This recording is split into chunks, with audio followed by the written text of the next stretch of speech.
Hello everyone, tarot with M Singh में ma'am Singh आप सभी का बहुत बहुत स्वागत करती हूँ।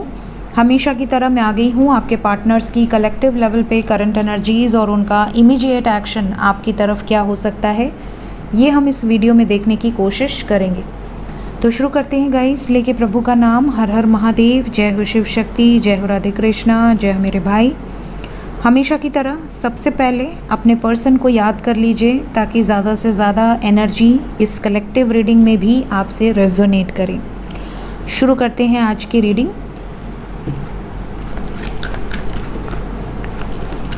मेजर अरकाना से हम लेंगे 5 कार्ड्स आपके पर्सन के सबकॉन्शियस माइंड की एनर्जी चेक करने के लिए। कलेक्टिव लेवल पे आपके पर्सन के सबकॉन्शियस में क्या है। पहला ही कार्ड है माँ शक्ति का, high priestess. Then we have Maa Tara, the star. Feminine vibes बहुत स्ट्रॉन्ग है। शुरू के 2 card feminine energy and then third card भी feminine energy. We have moon. So emotions are very high today. आपके पर्सन और आपके बीच में एनर्जी स्विच हुई है। जैसे आपकी एनर्जी हमेशा फेमिनिन की होती है और आपके पर्सन की मैस्कुलिन की होती है, यहाँ पर एनर्जी स्विच हुआ है। आपकी एनर्जी इस वक्त मैस्कुलिन की होगी और आपके पर्सन की एनर्जी फेमिनिन होगी। ऐसी वाइब्स ज़्यादा होगी। जैसे अगर एक रिश्ते में आप हमेशा वेट करते रहते हो, आप हमेशा चेज़ करते हो या आप हमेशा इमोशनल होते हो, इस समय आपसे ज़्यादा इमोशनल आपके पर्सन होंगे। आपके पर्सन इमोशनल लेवल पे आपके बारे में सोचना, आपको आपकी केयर करना, आपको नर्चर करना, अनकंडीशनल लव की वाइब्स में होना, इस तरह की एनर्जी यहाँ पर पिक हो रही है मुझे। 2 मोर कार्ड्स।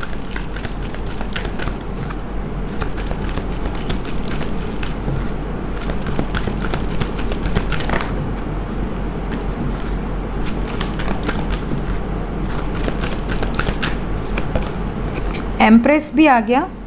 तो यहाँ पे लाइन से फेमिनिन एनर्जी है। आज गजब की वाइब से फेमिनिन फेमिनिन फेमिनिन फेमिनिन सभी फेमिनिन एनर्जीज हैं। लास्ट कार्ड चैरियट, ये भी कर्क राशि। ओवरऑल एनर्जी है जस्टिस। ठीक है, तो मैं आपको ये ज़रूर बता दूं कि एनर्जी का फ्लो बहुत पॉजिटिव है और ऐसा है जैसे कि आपके पर्सन बहुत ज़्यादा इमोशनल हैं, आप पर नज़र रखने की वाइब्स है, बहुत होपफुल हैं और बहुत कुछ एक्सप्रेस करने की एनर्जी है।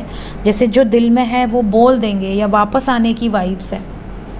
मैसेजेस कर सकते हैं, कॉल्स कर सकते हैं।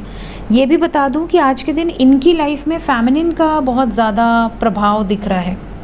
जैसे इनके घर में अगर बहन है, मम्मी है, अगर मैरिड है, वाइफ है, तो बहुत ज़्यादा मैनिपुलेशन भी आज के दिन इनके साथ होगा। ये भी एनर्जी है। साइन सभी हैं गाइस। स्पेशली जो साइन यहाँ पर है वो है Pisces, cancer, Aquarius, Aries, Libra. आपके पर्सन का सन साइन, मून साइन या असेंडेंट अगर इनमें से है तो ये एनर्जी उनसे और ज़्यादा रेजोनेट करेगी। हाई प्रीस्टेस को क्लैरिफाई करें angels. We have got tower with the temperance. आपके पर्सन की वाइब्स में ऐसा है जैसे कि ये आज मैनिपुलेशंस को एंड कर देंगे। सिचुएशंस में बहुत ज़्यादा इमोशंस इन्वॉल्व हैं। इमोशंस विद अग्रेशन, मतलब कि एक पर्सन जब बहुत ज़्यादा गुस्से में होता है, अब फॉर एग्ज़ाम्पल कि आपका एक बच्चा है, ठीक है, और उस बच्चे को अगर किसी ने एक थप्पड़ दे दिया तो उस टाइम आपका गुस्सा तो रहेगा ही, साथ ही साथ इमोशनल एनर्जी भी रहेगी क्योंकि आपके इमोशंस आपके बच्चे से अटैच्ड हैं और आपका मन ऐसा करेगा कि जिसने थप्पड़ मारा है आप उसको बता दो अच्छे से कि आपके लिए वो बच्चा कितना प्रेशियस है, तो आप उसको छोड़ोगे नहीं। स्पेशली अगर कोई मदर है तो वो तो माता दुर्गा सवार हो जाती हैं, माँ पार्वती, माँ काली का रूप ले लेती हैं अगर उनके बच्चों पर कुछ आता है तो वैसे ही आपकी शक्ति की एनर्जी है और शक्ति जब अपने रूप में आते हैं तो ये डिस्ट्रक्शन को दर्शाते हैं। माँ दुर्गा जब शेर पर सवार होती हैं और अपने सभी अस्त्र शस्त्र को लेकर, तो वो डिस्ट्रक्शन को दर्शाती है। वो खात्मा करने के लिए, राक्षसों के खात्मा करने के लिए वो रूप धरती हैं। तो यहाँ पर शिव आ गए, शक्ति आ गई, शिव शक्ति की वाइब्स है। मैसिव डिस्ट्रक्शन नज़र आ रहा है, आपके पर्सन इमोशनल होकर डिस्ट्रक्शन करेंगे, ये वाली एनर्जी है। क्या होप रखनी चाहिए, आपके पर्सन क्या होप रख रहे हैं? ये जो भी करेंगे वो अपनी खुशियों के लिए करेंगे, ऐसी वाइब्स है। उसके लिए करेंगे जिससे इनके इमोशंस बहुत ज़्यादा कनेक्ट हैं। अगेन फेमिनिन एनर्जी, क्यों इतना इमोशनल है आज के दिन में? सबसे पहले तो आपकी याद बहुत आ रही है, इसलिए इमोशनल है। दूसरा, इनको लगता है मैं कब तक भागूं, मुझे एक दिन तो रुकना होगा, एक तो डिसीजन लेना होगा, कुछ तो क्रिएट करना होगा और कुछ ख़त्म करना होगा। तो जो भी डिसीजन लेना है अब ले लेते हैं, बस बहुत हो गया, ये वाली वाइब्स है। एम्प्रेस, जिस भी थर्ड पार्टी सिचुएशन में ट्रैप्ड हैं, स्टक हैं, वहाँ से बाहर निकलने के लिए वर्कआउट करते हुए नज़र आ रहे हैं, बिकॉज इसके बाद चैरियट है और यहाँ से भी देखिए मूवमेंट है, बाहर निकलने की वाइब्स है, कन्फ्यूजन से बाहर निकलने की एनर्जी है। क्या डिसीजन होने वाला है? एम्प्रेस के बाद चैरियट आया है, चैरियट को एम्प्रेस ने क्लैरिफाई किया है विद 10 ऑफ सोर्ड्स। आपके पर्सन बैलेंस करने की पूरी कोशिश कर चुके हैं, लेकिन बैलेंस हो नहीं पा रही सिचुएशन। थर्ड पार्टी रेडी नहीं है आप लोगों का प्रपोज़ल एक्सेप्ट करने के लिए, और ये आपको खोना नहीं चाहते। आज मॉर्निंग की एनर्जी में भी आया था कि आपको खोने से डर रहे हैं, अगर आपको याद हो। तो यहाँ पर खोने से क्यों डर रहे हैं वो क्लियर हो रहा है कि ये खोने से इसलिए डर रहे हैं क्योंकि इन्हें लगता है अगर अब इन्होंने एक्शन नहीं लिया तो थर्ड पार्टी सिचुएशंस के कारण आप लोगों के बीच में ब्रेकअप हो जाएगा, हमेशा हमेशा के लिए हो जाएगा। तो ये एनर्जी है कि ये होप कर रहे हैं कि ये ब्रेकअप ना हो और ये जो भी सिचुएशन है या तो वो बैलेंस में आ जाए या ख़त्म हो जाए। तो ये एनर्जी है और ये डिसीजंस इनके दिख रहे हैं यहाँ से। जस्टिस को भी क्लैरिफाई कर लिया जाए, जस्टिस को भी क्लैरिफाई कर दी एंजल्स। जस्टिस को क्लैरिफाई किया है 9 ऑफ सोर्ड्स, 5 ऑफ वॉन्ड्स। आपके पर्सन सफरिंग से बाहर निकल के स्टैंड लेने की एनर्जी में है। जितने लोगों को आना है आ जाओ, मैं रेडी हूँ लड़ने के लिए, फाइट के लिए रेडी हैं, आपका सपोर्ट करने के लिए रेडी हैं। क्विक एनर्जी है, हाथ में तलवार है, ready to fight. Emotional energy है, लेकिन इमोशंस में अग्रेशन जुड़ा हुआ है। तो आज का दिन आपके पर्सन के लिए देखकर लग रहा है कि बहुत प्यारी एनर्जी है, बट हैवी है। एनर्जी आपके पर्सन की ऐसी है जैसे फुल मून का इफ़ेक्ट अब पड़ना शुरू हो गया है आपके पर्सन की एनर्जी पर, और ये जो इफ़ेक्ट है ये काफ़ी बड़े लेवल पे आपको नज़र आएगा। ठीक है, रिजल्ट्स दिखेंगे आपको। देखते हैं करंट फीलिंग्स आपके पर्सन की, आपको लेकर अभी इस वक्त क्या सोच रहे हैं, सबकॉन्शियस में क्या है।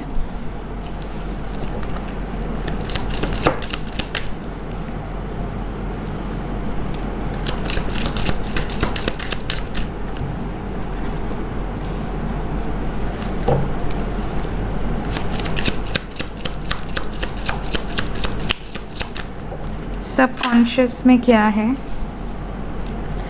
करंट फीलिंग्स, वर्तमान भावनाएं।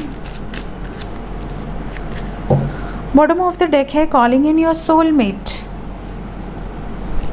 सो आपके पर्सन को लगता है कि आप इनके सोलमेट हो और आप दोनों को कोई जुदा नहीं कर सकता।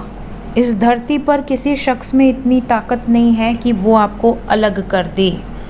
ये बहुत प्यारी एनर्जी है और ये यहाँ पर नज़र आ रहा है। साथ ही साथ इनको ऐसा लगता है कि इनकी जो प्रेयर्स हैं, इनकी जो अफर्मेशंस हैं, या इन्होंने जो भी लॉ ऑफ अट्रैक्शन यूज़ किया है, या जो भी इन्होंने मनौतियाँ मांगी हैं, दुआएं मांगी हैं, ये काफ़ी हैं आप दोनों को एक करने के लिए। इनको ऐसा लगता है कि अब समय आ गया है जब आप दोनों को एक्शन लेने की ज़रूरत है इस रिश्ते के लिए। समझ रहे हैं, ये वाली वाइब्स है। और ये भी नज़र आ रहा है जैसे आपके पर्सन की जो एनर्जी है इसमें बहुत ज़्यादा रोमांटिक वाइब्स हैं, जैसे ट्रू लव की एनर्जी है। ट्रू लव के साथ साथ है go ahead and make the romantic gesture, आपकी तरफ कोई मैसेज कर सकते हैं।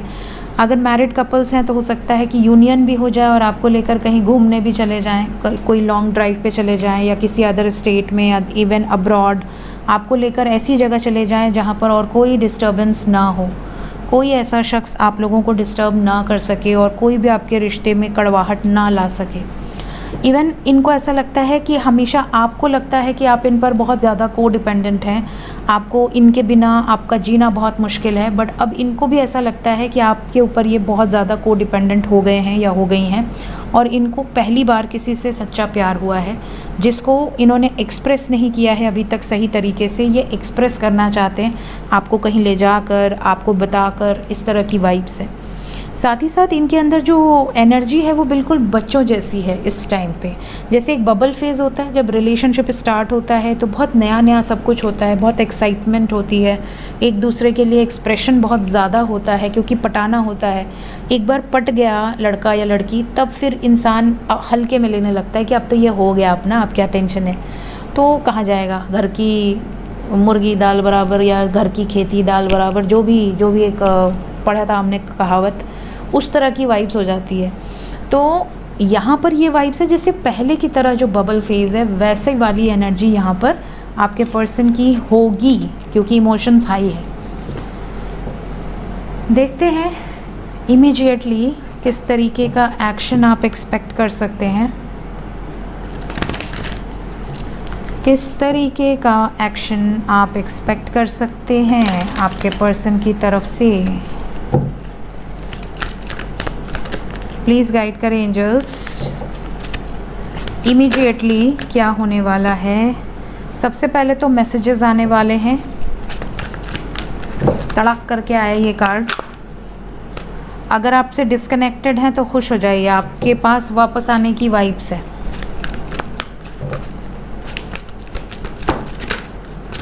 शादी की कमिटमेंट के साथ भी काफ़ी लोगों के पर्सन वापस आने वाले हैं। कुछ लोगों के पर्सन ये बता सकते हैं कि जो पहले रिजेक्ट कर रहे थे या फैमिली नहीं मान रही थी या आपको इन्होंने बोल दिया था कि सॉरी शायद हम दोनों की शादी नहीं हो पाएगी, सडनली यहाँ पर फैमिली के साथ इन्होंने चीज़ों को बैलेंस आउट कर लिया है। ये भी वाइब्स यहाँ पर नज़र आ रही है। मतलब आप दोनों की शादी हो सकती है इन अ ट्रेडिशनल वे, पूरे रीति रिवाज के साथ, माँ बाप की मर्ज़ी से। अपनी इंट्यूशन की सुनेंगे, इमीडिएट एक्शन में वही करेंगे जो इनका दिल कहेगा, जो इनकी अंतरात्मा कहेगी। और यहाँ पर अलाइनमेंट में है आपके पर्सन, अवेयर हैं सिचुएशन से, जो भी करेंगे सोच समझ कर करेंगे। इमीडिएट एक्शन में आपकी याद बहुत ज़्यादा आने वाली है। तो अगर ये नो कांटेक्ट में है तो आपको ऐसा लगेगा जैसे कि आप इनकी एनर्जी को पिक कर रहे हो। होप रखिए, बहुत सारे व्यूवर्स ऐसे हैं जिनके पर्सन आपकी तरफ वापस भी आएंगे, अपने लव को एक्सप्रेस भी करेंगे और सक्सेस की भी वाइब्स है। यहाँ विक्ट्री की एनर्जी है विद सेलिब्रेशन, तो vibes are very positive. 8 number important है इस रीडिंग को देखने के बाद। 26 घंटे से लेकर 26 घंटे आप पकड़ कर चलिए।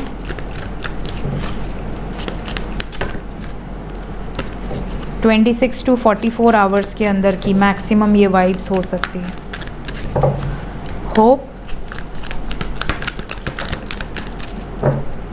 होप को क्लैरिफाई किया है जस्टिस ने विद सन। जगलिंग से बाहर निकलते हुए और एक्शन लेते हुए नज़र आ रहे हैं। जस्टिस विद डेस्टिनी, वही होगा जो भाग्य में है, ये वाली वाइब्स है। 4 ऑफ कप्स क्यों आया है? 4 ऑफ कप्स, इन्होंने आपको पहले मना किया है शादी के लिए और अब ये खुद आ रहे हैं वापस। यूनिवर्स की एनर्जी है यहाँ पर, द वर्ड की एनर्जी है। मतलब बहुत सारे व्यूवर्स ऐसे हैं जिनके जो सेपरेशन हुआ था वो भी यूनिवर्स की मर्ज़ी से हुआ था और यूनियन भी यूनिवर्स की मर्ज़ी से ही होगा।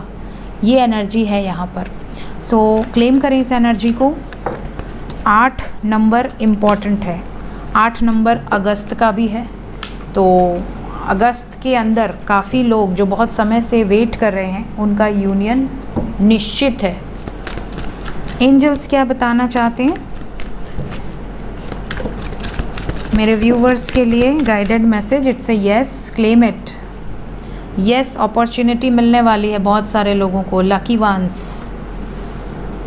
सभी lucky ones in the near future, bottom of the deck है। आने वाले फ्यूचर में बहुत सारे लोगों के लिए इट्स अ येस कार्ड, चाहे करियर हो, चाहे लव लाइफ हो, इट्स अ बिग येस। देखते हैं महादेव की तरफ से guided messages. Will take 3 cards, please guide करें।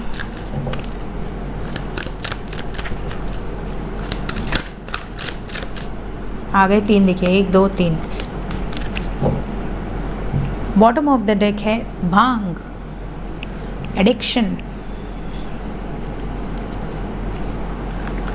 हमारे पास जो कार्ड है, सबसे पहली जो एनर्जी है कुंडलिनी योगा, हार्मोनाइज योर 7 चक्रास। सबसे इम्पोर्टेंट, अगर आपको स्पिरिचुअली अवेकन होना है, खुद से होना है, तो खुद से अपने ब्लॉकेजेस को हील करना ही पड़ेगा। अगर आपने पिछले जन्म में ऑलरेडी अपनी कुंडलिनी शक्ति को जागृत किया था, तो इस लाइफ में सडनली चीज़ें ऐसी पलटेंगी कि आपकी वो शक्ति अपने आप अपने पावर अनलॉक हो जाएंगे।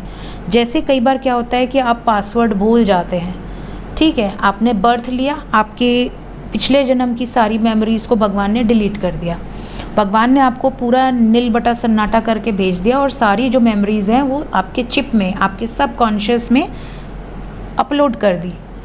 आपको कहा कि बेटा नीचे जा और कर्म कर, अगर तू सही कर्म करेगा तो एक समय आने पर ये मेमोरीज़ अनलॉक हो जाएंगी। अब आप धरती पर आए और आपने अपने कर्म करने लगे, आप पूजा पाठ करने लगे या अच्छे कर्म करने लगे या बुरे कर्म करने लगे, अब अपने कर्म में है। जब भगवान को दिखेगा कि अब ये सही समय आ गया, इसको ट्रिगर करना है ताकि ये पुरानी चीज़ों को याद करे और उसके आगे अपने काम पर जाए, उस ज्ञान को और आगे सीखे या और असेंड करे, तब क्या होगा, सडनली आपकी जब भी केतु की अंतर्दशा महादशा शुरू हो या राहु की अंतर्दशा महादशा शुरू हो या गुरु की अंतर्दशा महादशा शुरू हो, ज़्यादातर इन प्लैनेट्स की अंतर्दशा महादशा में आपको वो ज्ञान मिलने लगता है जो आपने पिछले जन्म में अचीव किया हुआ था। शनि की अंतर्दशा महादशा में आपको वो कर्म के फल मिलने लगते हैं जो आपने पिछले जन्म में किए थे, इवन 7.5, तो वो आपको फटाफट आपका हिसाब किताब क्लियर करते हैं 7.5 में।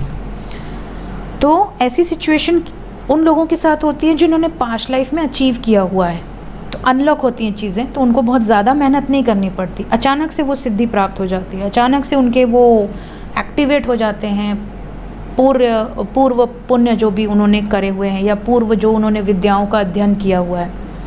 और जिनको अपने से सारा प्रैक्टिस करना है, आपने सपोज़ कि पूर्व में पिछले जन्म में आपने साधना से रिलेटेड कोई ऐसा अचीवमेंट नहीं किया था, आपने किसी और क्षेत्र में किया था, मे बी आपने पब्लिक के सोशल वर्क किया हो या आपने किसी और क्षेत्र में नाम कमाया हो। कई लोग आप देखोगे कि बहुत छोटी उम्र से ही बहुत अच्छा गाना गाने लगते हैं, या कुछ लोग बहुत छोटी उम्र से ही बहुत सारी विद्याओं के ज्ञाता होते हैं, कई लोग बहुत छोटी उम्र से ही बहुत अच्छी पेंटिंग बनाते हैं, कई लोग बहुत मैथ्स में तेज़ होते हैं। तो ऐसे जो होते हैं वो पिछले जन्म से लेकर आते हैं वो विद्याओं को। हो सकता है केतु की दशा अंतर्दशा में ही उनका जन्म हो, इसीलिए उनको पुरानी चीज़ें बहुत ज़्यादा याद आती हैं। तो कुंडलिनी जो शक्ति है ये तभी जागृत होगी जब आपके सभी चक्रा हील हो जाएंगे। सभी चक्रा हील होने के बाद आपका जो सर्प है, जो कुंडली मार के आपके रोट चक्रा में बैठा होता है, वो ऊपर की तरफ असेंड होता है, ठीक है, ये वाइब्स होती है। तो यहाँ पर आपके लिए है कि अगर आपको अपनी कुंडलिनी शक्ति को जागृत करना है तो सबसे पहले अपने 7 चक्रों को हील करने की ज़रूरत है, ठीक है, तभी आप अपनी लाइफ में आगे बढ़ेंगे। देन हमारे पास सेकंड जो मैसेज है वो है wait for the right time. अगर आपकी लाइफ में डीलेज हैं, आपको लग रहा है कि आपको हर चीज़ में देरी से आपको कोई भी चीज़ मिलती है, तो यहाँ पर आपके लिए मैसेज है the time is not suitable for you right now. अगर आपके लाइफ में कोई चीज़ रुक रही है, ब्लॉकेज आ रहा है, देरी से हो रही है, तो भगवान कह रहे हैं कि हो सकता है उसका सही वक्त ही ना आया हो, सही वक्त आने पर वो चीज़ें अपने आप हो जाएंगी। सो avoid starting anything new and do not fall in any argument. ऐसी सिचुएशन में अगर आपका बार बार आप कोई काम शुरू करने जा रहे हैं और कोई ना कोई ब्लॉकेज आ जा रहा है, रुकावट आ जा रही है, तो ये आपके लिए भगवान की तरफ से एक इंडिकेशन होता है कि रुक जाओ, भी तुम्हारा सही समय नहीं है इस काम को करने का। अगर आपने उस इंडिकेशन को नहीं पकड़ा और आपने वो काम शुरू कर दिया तो वहाँ पर नुकसान हो जाता है, ठीक है।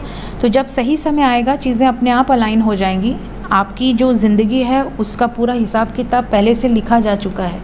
आप सिर्फ जो न्यू कर्मा क्रिएट कर रहे हैं उस पर आपको फोकस रहना है। जो करके आए हैं उसका हिसाब तो पहले से आपको देना ही पड़ेगा। इस जन्म में आपने कोई गलत काम ना किए हों तो भी पिछले जन्म के जो भुगतान करने हैं वो आपको करने ही पड़ेंगे। Meditation, discover your true self. Meditation क्यों ज़रूरी है?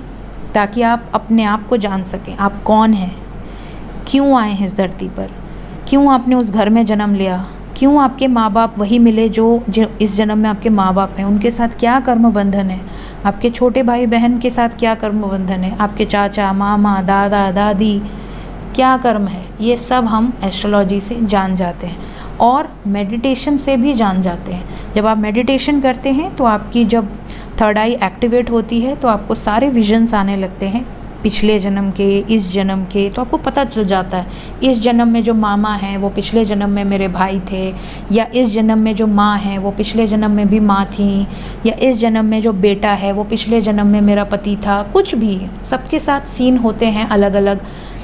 आपको बहुत सारी चीज़ें दिखती हैं, बहुत सारे विजन्स आते हैं जब आप मेडिटेशन करते हैं। तो यहाँ पर आपके लिए जो मैसेज है वो है embrace solitude and engage in meditation. Meditation कभी भी भीड़ में नहीं किया जाता। मेरा यही मानना है कि आप भीड़ में बैठ के मेडिटेशन नहीं कर सकते। मेडिटेशन के लिए अकेला होना, आइसोलेशन ज़रूरी है। कई बार आप नोटिस करोगे कि जब आपकी कोई ऐसी दशा चल रही होती है, स्पेशली केतु की, तो आपको आइसोलेट कर दिया जाता है। आपके परिवार से उठा के आपको कहीं और फेंक दिया जाएगा ताकि आप अकेले रहें और आप मेडिटेशन करें। केतु आपको मोक्ष की तरफ लेके जाते हैं, केतु आपको ये मटेरियल चीज़ों से डिटैच कर देते हैं। तो आप नोटिस करना, अगर आपकी कभी भी केतु की दशा, अंतरदशा या महादशा लगी होगी तो आपके साथ ऐसा हुआ होगा कि आपको घर से दूर कहीं भेज दिया गया होगा। कहीं नहीं भेजा गया होगा तो जेल में भेज देते हैं। मेरे पास ऐसे बहुत सारे क्लाइंट्स हैं जो कि केतु की दशा में जेल में बैठे, उनके परिवार वाले रीडिंग ले रहे हैं कि मैम हमारे पति जेल में है, या हमारा बेटा जेल में है, या हमारे भाई जेल में है। बिना गलती के, बिना कोई गलती किए बेकार के इल्ज़ाम में डाल दिया गया है और वो बंदा वहाँ पर अवेकनिंग से गुज़र रहा है। ऐसी भी सिचुएशन देखी गई है। तो जो लोग रोबोट टाइप के होते हैं ना, जिनके पास लाइफ में समय नहीं होता, कई बार उनके ऊपर कोई ब्लेम लगा दिया जाता है, उनको आइसोलेट कर दिया जाता है, उनको कोई ट्रॉमेटिक सिचुएशन में डाल दिया जाता है ताकि वो भगवान की शरण में जाए, क्योंकि उनका वो वक्त आ गया है उस शरण में जाने का, सरेंडर करने का। बट वो अगर ना ट्रिगर दिया जाए तो वो रोबोट की तरह वही काम करते रहेंगे। सुबह उठेंगे, ऑफिस चले जाएंगे, पैसा कमाएंगे, फिर शाम को आएंगे, घर में खाना खाएंगे, सो जाएंगे, थोड़ी देर मोबाइल चलाएंगे। तो यहाँ पर सिचुएशन सबकी लिखी हुई हो, बस आप जो नया कर्मा क्रिएट कर रहे हैं वो आपको बहुत ध्यान से करना होता है। सो ये थी गाइज़ आज की रीडिंग। होप आपको कुछ ना कुछ गाइडेंस ज़रूर मिली होगी। वीडियो अच्छी लगी हो लाइक ज़रूर किया कीजिए। Thank you so much, bye bye.